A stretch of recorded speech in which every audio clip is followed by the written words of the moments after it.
Ahora sí que ya está empezando esto a grabar. Ya casi. Ahí está ya.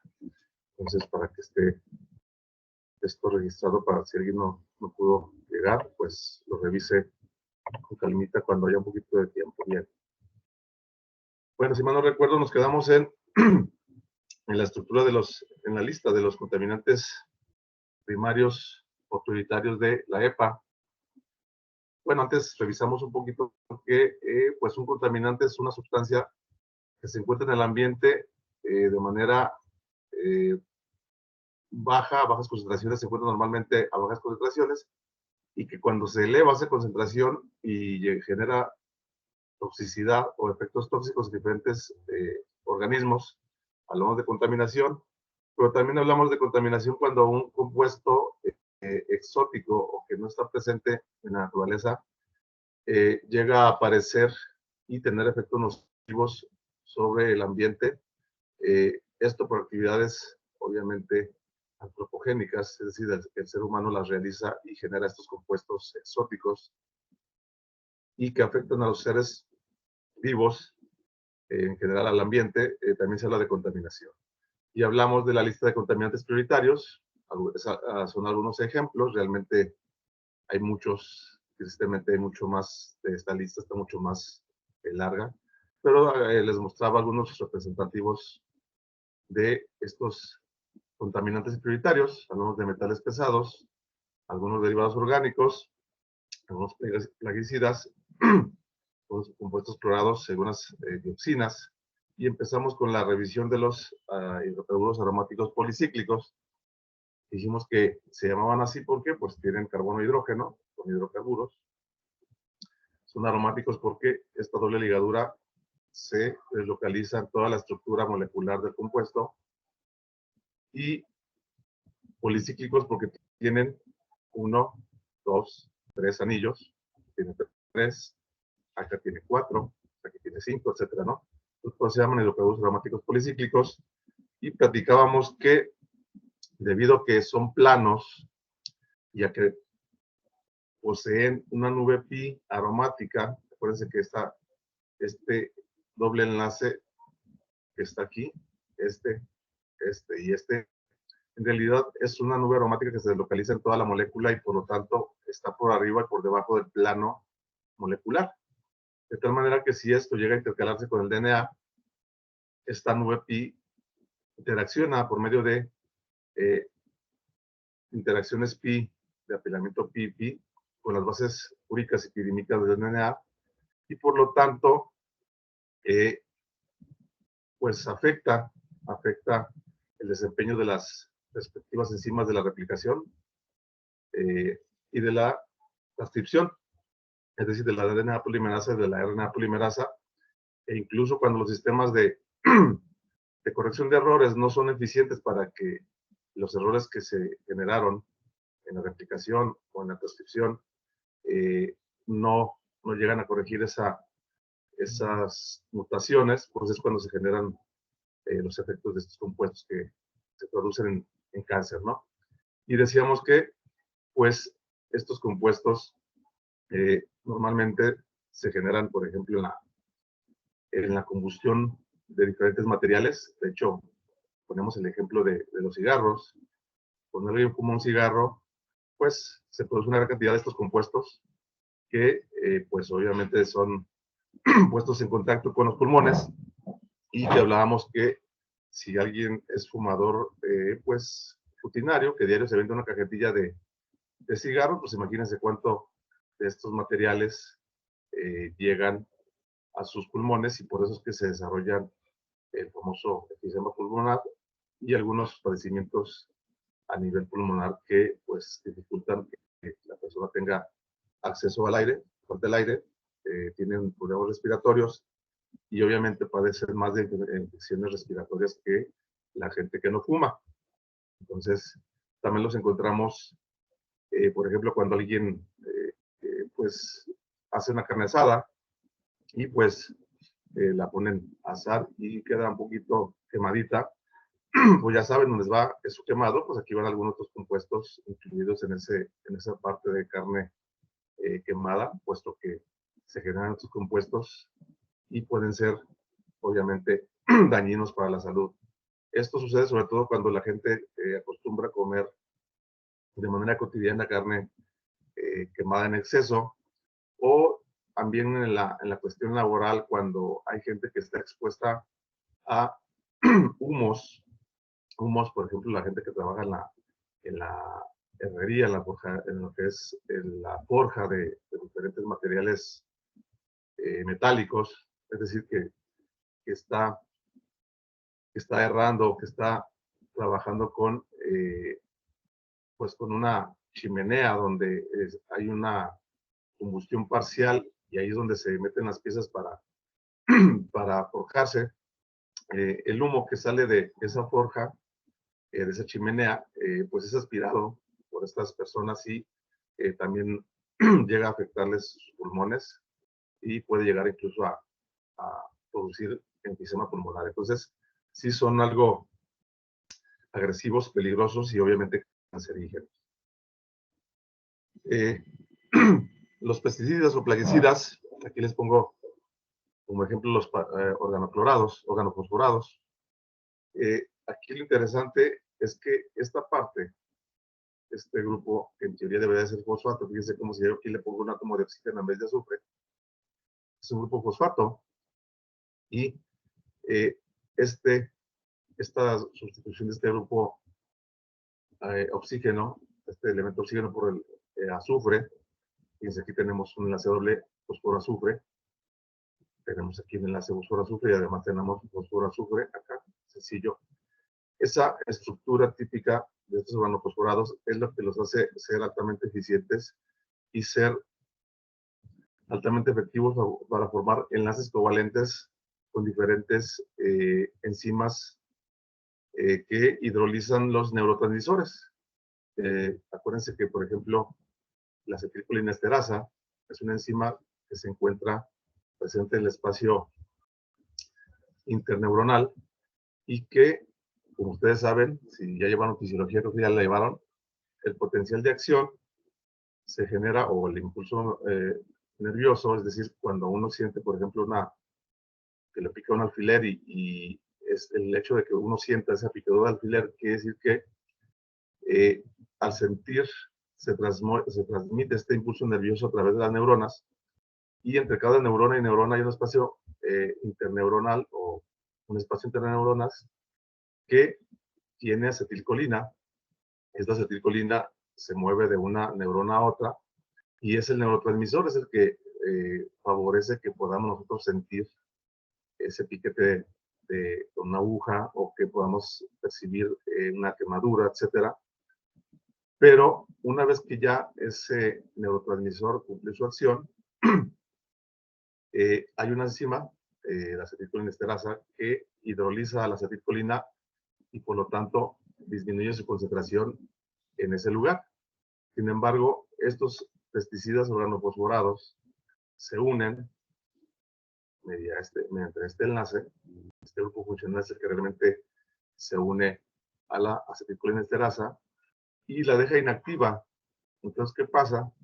Pues que la acetilcolina empieza a acumularse porque no hay quien la hidrolice y por lo tanto empieza a acumularse y empieza a tener efectos pues relativamente notables cuando alguien se intoxica de manera accidental con ese tipo de compuestos, pues empieza a tener sensación de mareo, vómito. En el peor de los casos, empieza a haber convulsiones, empieza a haber falla en los esfínteres, la gente defeca de manera involuntaria, se convulsiona y viene la muerte, ¿no? Entonces, estos son los grupos responsables de unirse a la acetilcolinesterasa e inhibirla, y por lo tanto son responsables de que se concentre, de que se incremente la concentración de este neurotransmisor y por lo tanto que se llegue a un paro respiratorio y la muerte. Entonces, por eso es importante que pues estos compuestos ya no se utilicen de manera indiscriminada. De hecho, algunos ya en teoría están prohibidos, como el panatión y el malatión. Pero sin embargo, ustedes van a una tienda de productos agronómicos, probablemente la encuentren estos productos los encuentren y se los vendan sin ningún problema. Ese es el problema, que todavía no hay una restricción o pues un procedimiento seguro para que esto se pueda controlar de manera pues vigilada, para que no haya ese tipo de accidentes. Y bueno, lo mismo que le pasa a uno, también le pasa a las diferentes plagas. La idea es que este grupo funcional reaccione con estos receptores nerviosos en los insectos, en las plagas que queremos eliminar, y que obviamente también los insectos mueran. Sin embargo, les comentaba, bueno, sí les comenté que los insectos tienen la capacidad de desarrollar resistencia a estos plaguicidas, porque pues obviamente sus ciclos de vida son más rápidos. Un insecto en común, en promedio, vive 20 a 30 días, dependiendo de la especie. Entonces, imagínense, pues, en cosa de una vida que nosotros tenemos, por ejemplo, si nosotros quisiéramos tener esta adaptación a estos plaguicidas, pues realmente a lo mejor nos llevaría a lo mejor 100 años. Ellos, pues, imagínense, en cosa de 3, 4 años, 5 años, 10, cuántos ciclos de vida no, o cuántas generaciones no pasaron, y por eso es que han generado resistencia, y esta resistencia se debe a que hay hidrolasas que rompen este enlace fósforo-azufre o este fósforo-oxígeno y le quitan la toxicidad al plaguicida, y por lo tanto se hacen resistentes a estos plaguicidas, y por lo tanto, pues aunque uno asperge una gran cantidad de plaguicida, ya no le hace nada a uno a diferentes plagas. Entonces, por estas razones que se están diseñando plaguicidas todavía más potentes que estos, porque diferentes organismos desarrollan esta resistencia y por lo tanto generan que se produzcan todavía plaguicidas más agresivos. Entonces, el problema es que cuando uno utiliza estos plaguicidas, no nada más aniquila especies benéficas de insectos y de plagas, perdón, perjudiciales, sino también especies benéficas que obviamente son eh, esenciales para que se lleven a cabo los ciclos bioquímicos en la naturaleza. Entonces, prácticamente estos compuestos arrasan con todo lo que se encuentre y pues le pegan fuerte al ambiente. Muy bien. Siguiendo con pesticidas, aquí tenemos los organoclorados. Como les decía, el DDT, cuando entra en contacto uno con el DDT o con diferentes organismos entre DDT en contacto, normalmente los organismos tienden a deshalogenarlo. Fíjense, aquí tenemos el DDT que tiene 3 átomos de cloro en este átomo de carbono. Una manera de bajar aparentemente la toxicidad, bueno, más bien deshalogenar, es quitar un átomo de cloro. Sin embargo, muchas de las veces los metabolitos obtenidos a partir del compuesto original en ocasiones son más tóxicos. Y bueno, esto, nuestros sistemas enzimáticos, como el citocromo P450, como ustedes saben, se encuentran en diferentes órganos, principalmente pues en hígado, en riñón, algo en músculo, pues tienden a deshalogenar por ejemplo, este DDT, y obtienen el derivado dihalogenado, el DDD, el dicloro-difenil dicloroetano, o incluso a introducir dobles ligaduras, ¿sí? Por una deshalogenación reductiva. Entonces, pues, estos compuestos en ocasiones pueden ser más tóxicos que el propio DDT. Sin embargo, nuestros sistemas enzimáticos, insisto, ellos hacen su labor enzimática normal, y en realidad la naturaleza de estos compuestos que son exóticos, el DDT es un compuesto xenobiótico extraño para la naturaleza, pues sí puede producir metabolitos en ocasiones más tóxicos que su precursor. Les decía, tristemente, el DDT, como todavía se sigue utilizando en países, pues ni siquiera en vías de desarrollo, en países pobres, puesto que hay problemas de malaria, hay problemas de paludismo, y los insectos transmisores de esas enfermedades, pues son sensibles al DDT. Por eso es que se utiliza este plaguicida o este insecticida. Sin embargo, no sé si les comenté que ya a nivel global se ha estimado que todos los organismos que estamos en la biosfera viviendo actualmente tenemos algo de DDT presente en nuestros tejidos grasos, en nuestras células adiposas. ¿Por qué? Porque este compuesto es altamente soluble en grasas y no sé si les comenté que algunos artículos por ahí refieren que ya los bebés, cualquier bebé que en el mundo tome leche de su mamá, pues aparte de tomar la leche, pues está siendo puesto en contacto con una parte, aunque sea pequeña, una concentración pequeña de DDT. Ahí es donde se ve lo que es la concentración que se encuentra el DDT en toda la biosfera y la capacidad de,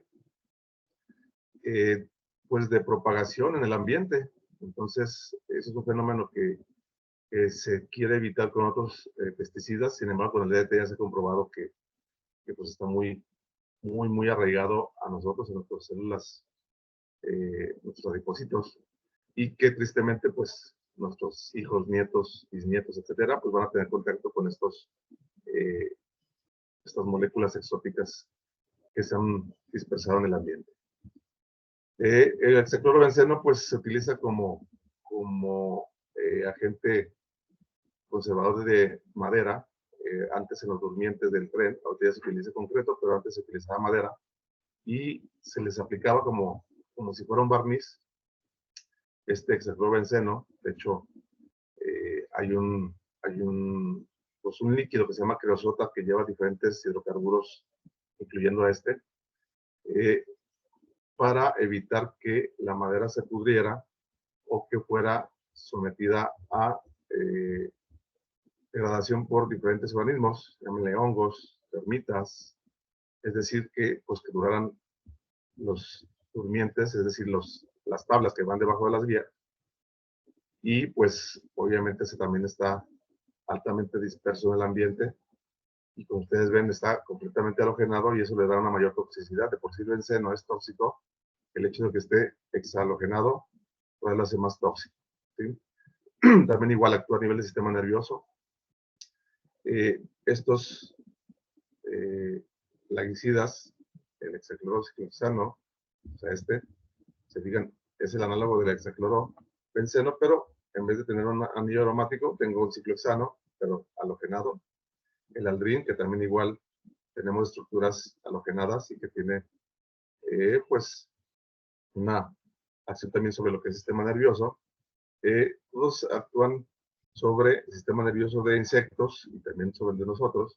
Por eso es que de repente hay, pues, intoxicación, a veces de manera voluntaria o involuntaria, y pues los síntomas que le platiqué para los plaguicidas organoclorados también son parecidos a los que ocasionan estos compuestos. Entonces, sí es importante que se tenga cuidado con ellos, porque sí se ha pasado que ha habido intoxicaciones y en ocasiones incluso es tan, pues, tan poca formal la venta de esto que se los dan en recipientes de refresco, no vienen etiquetados como tal, que es DDT, pues qué tratamiento, qué tratamiento darle al paciente en caso de que se intoxique. Entonces, el problema es fuerte porque si de repente, si para mala suerte hay una intoxicación y obviamente el médico les pregunta con qué se intoxicó, pues no, pues es con una botella y tenía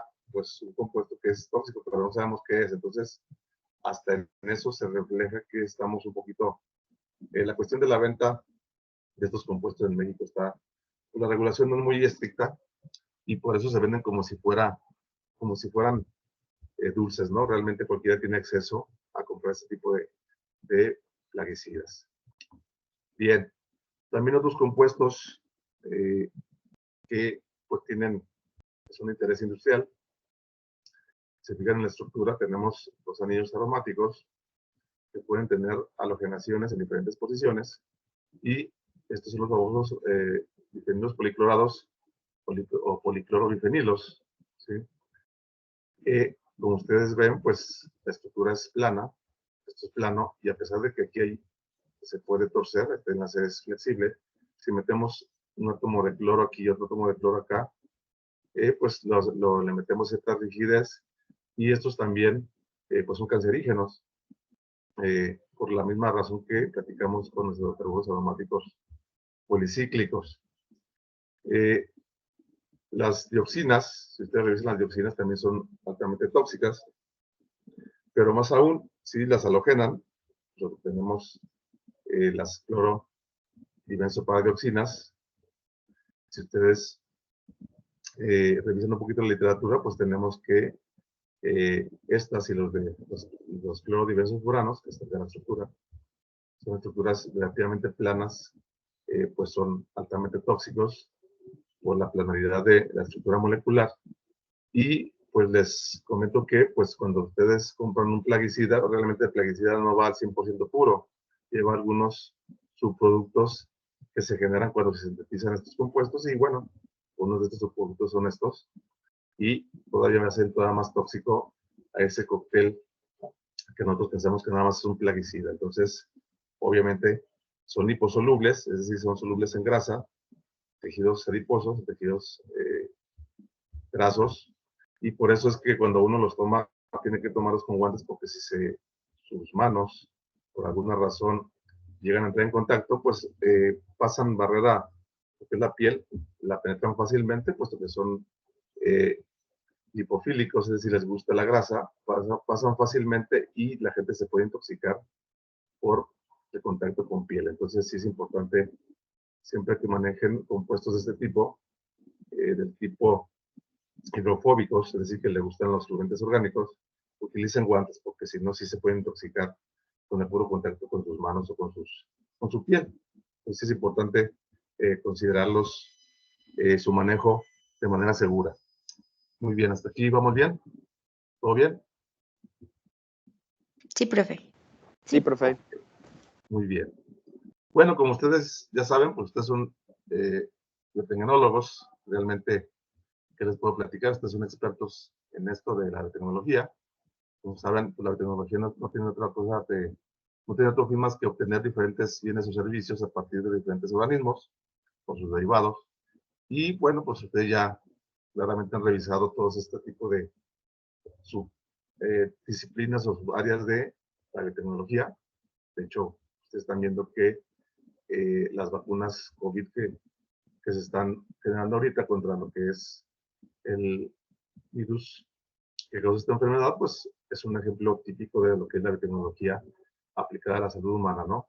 Y las técnicas de diagnóstico también, por PCR en tiempo real, pues también son claramente, pues, ejemplos típicos de la biotecnología enfocada a la salud humana.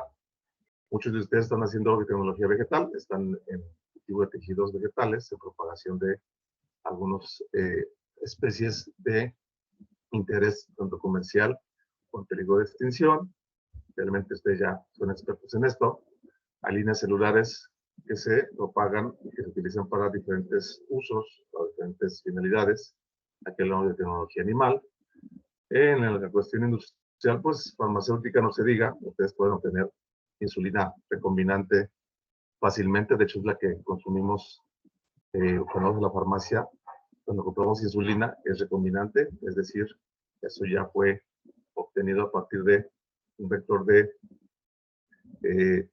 expresión, es decir, insertamos, son expertos en esto, insertamos el gen codificador para la insulina en un vector que sea pues realmente muy parecido a las células del páncreas. Casi siempre se utilizan, originalmente se utilizaban bacterias, ¿no? Pero ya ahorita ya utilizan levaduras, es decir, organismos más parecidos, que sean eucariontes, que sean más parecidos a las células de páncreas, para que haya más fidelidad entre la insulina que se produce en el páncreas y las que producen estas células. Entonces, pues, ¿qué les platico? ¿No? Ustedes son expertos en esta área.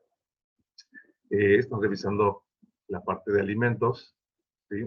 El uso de diferentes técnicas, pues para modificar genéticamente a una planta para que pues produzca más alimentos, se adapte a lo que es el estrés salino, el estrés hídrico, y pueda producir el cultivo de interés. En la cuestión química, pues se hace síntesis verde con diferentes enzimas, o se produce diferentes productos de interés químico. Por ejemplo, podemos hablar de algunos biocombustibles, donde utilizamos materiales que son catalizados por diferentes enzimas y se obtienen, por ejemplo, biocombustibles, ¿no? Por ejemplo, el biodiesel.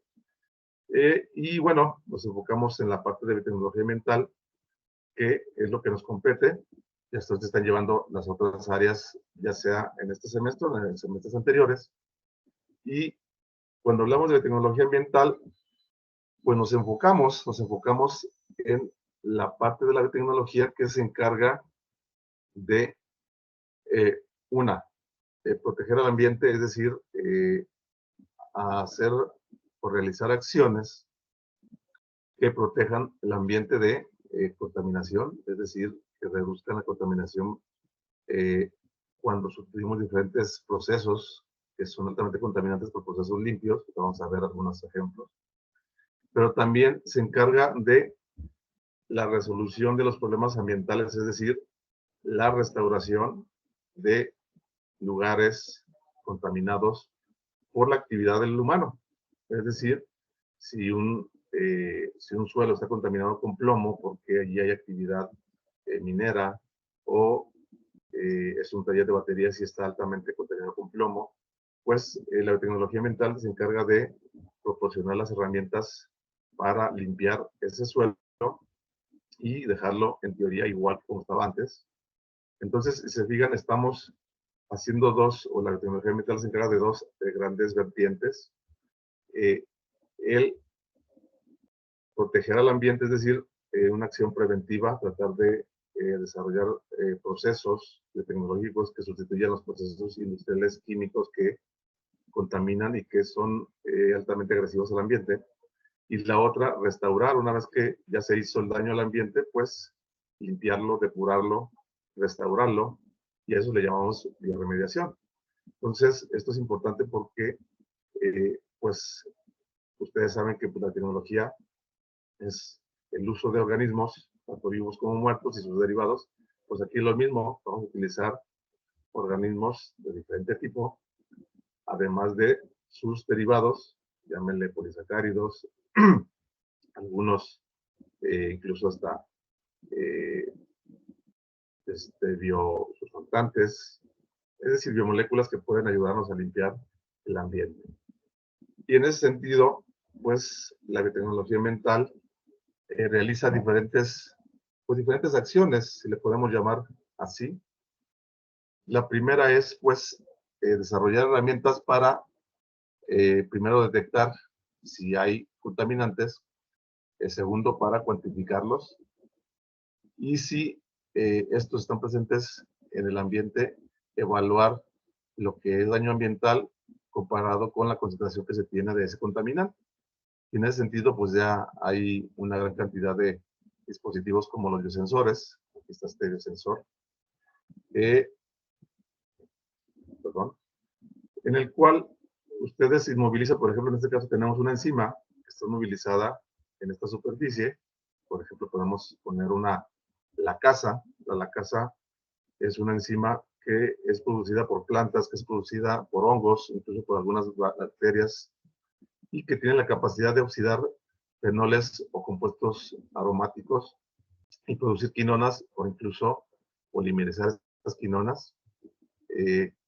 Y bueno, lo que podemos hacer es que si queremos cuantificar, por ejemplo, un fenol en agua, pues lo que hacemos es que inmovilizamos esta enzima en una superficie adecuada.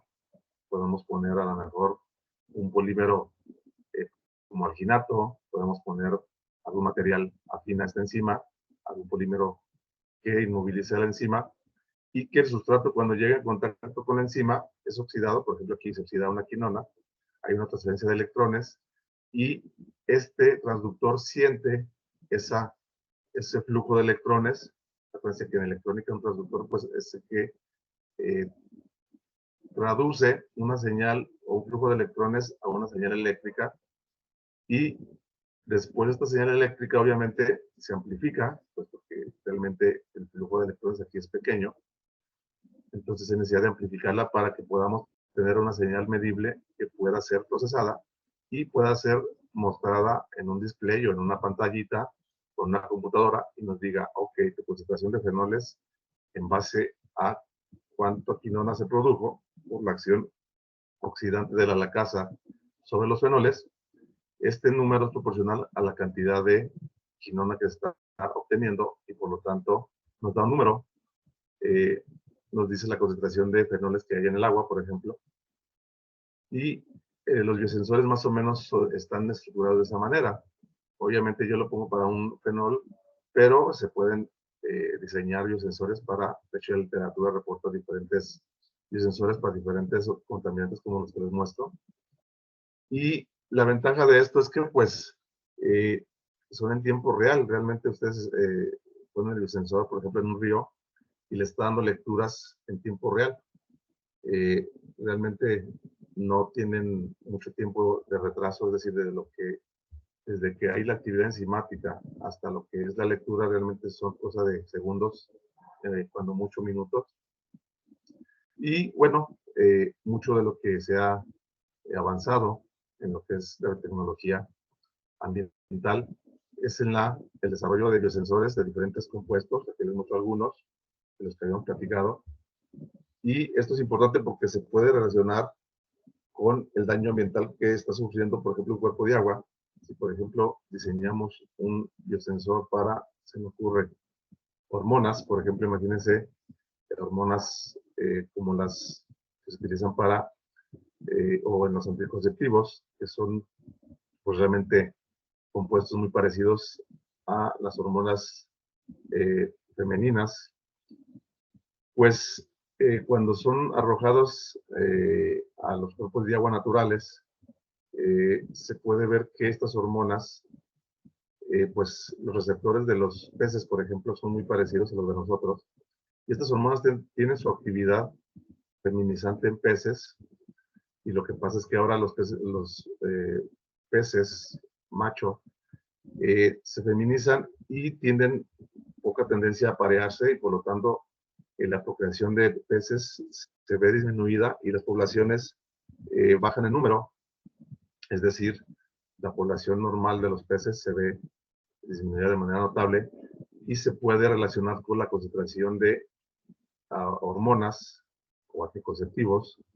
Ya parece que los anticonceptivos la mayoría de las veces llevan hormonas y se puede relacionar, por ejemplo, la disminución de esas poblaciones de peces con la concentración de los anticonceptivos en agua. Entonces, esto lo podemos también traslapar a diferentes otros compuestos y en ese sentido es que la biotecnología ambiental pues ve la relación entre estas concentraciones de contaminantes, el efecto en el ambiente y desarrolla estas herramientas para poder correlacionar ambos parámetros, ¿no? Para poder hacer un diagnóstico acertado en lo que está pasando en el ambiente. Esa es una de las acciones que realiza la biotecnología ambiental. Y en ese sentido, pues les voy a pedir de favor que, ya cargué este artículo en el aula virtual. Y les voy a pedir de favor que, pues lo revisen. Está en el aula virtual en la unidad número 1. La idea es que lo revisen a conciencia para que vean cómo se diseña el biosensor, que está basado en una enzima, la glutatiónase transferasa, y cuyo objetivo pues, es la detección de captano, ¿sí? un compuesto que ustedes van a ver para qué sirve, es parte de la revisión del artículo. La idea es que lo revisen y pues realicen un ensayo, bueno, un resumen, entre resumen y ensayo, porque en realidad la extensión es algo, pues más o menos, antes lo ponían en una cuartilla, pero realmente se perdían detalles a la hora que lo redactaban. Y por eso mejor lo aumenté a 3 cuartillas para que no se vean limitados y puedan extenderse de manera, pues, amplia, que no haya limitación por espacio, sino que al contrario, pues se inspiren y escriban sin ninguna limitación. Pueden ser 3 cuartillas o pueden ser más. La idea es que describan aquí en qué consiste este artículo. Obviamente se van a enfocar en la el diseño de cómo se hizo el biosensor, cómo se probó, cuál fue su límite de detección, qué tiempo funciona, etcétera, para que vean cómo funciona, qué desempeño tiene con respecto a otras metodologías, etcétera. Y la idea es que pues me lo entreguen el día del examen. Sí, por favor, con su respectiva portada, ¿sí? Con la portada ya saben lo que debe llevar, la UAA, con su respectivo, el respectivo escudo de la UA, Centro de Ciencias Básicas, el Departamento de Ingeniería Bioquímica, la materia de tecnología ambiental, artículo titulado o trabajo del artículo, y lo voy a poner en el título del artículo en español, ¿sí? Por favor lo ponen en español, y obviamente ponen el nombre de la persona, del estudiante, del alumno o de la alumna, y finalmente la fecha en la parte inferior derecha. Esa es la portada, y luego ya ahora sí, en hojas blancas, hojas de máquina, pues empiezan a trabajar en el desarrollo del resumen de manera manual. Hay que hacerlo a mano, esto va a ser a mano. La portada obviamente sí va a ser en computadora, pero el cuerpo del trabajo o del resumen va a ser a mano. Y la idea es que lo entreguen el día del examen, porque les comento, normalmente yo pregunto algunas cuestiones del artículo en el examen. Entonces, a pesar de que el día del examen es la fecha límite para que lo entreguen en lo virtual, porque lo carguen en el lo virtual, pues esperaría que lo entregaran antes, porque sí hago algunas preguntas con respecto al artículo y la gente que ya lo revisó sin ningún problema las contesta. La gente que apenas va a entregarlo ese día antes de las 11:55, creo que tiene problemas porque se esperó hasta el último. Entonces, no lo dejan al último, vayan revisando con calmita para que pues, les sirva de preparación para su examen. Entonces, no se les vaya a pasar por allí, irlo revisando. Ya está cargado en el aula virtual. Muy bien, déjenme ver cómo andamos con el tiempo. Ok. Bueno, entonces, si les parece, aquí le dejamos para que descansen para su siguiente clase. Creo que la siguiente es el jueves, ¿sí? ¿Estamos en lo correcto? Sí. Y bueno, desayunen, coman algo, vaso de agua, café, lo que ustedes quieran para que se relajen y luego ya tengan su siguiente clase. ¿Les parece? Sí, profe, muchas gracias. De nada, hasta luego. Hasta luego, profe, gracias. Gracias, bonito Hasta luego, de día. nada. Gracias. Bye. De nada, hasta luego. Gracias, profe. Buen día. No, de nada. Bonito día, igual.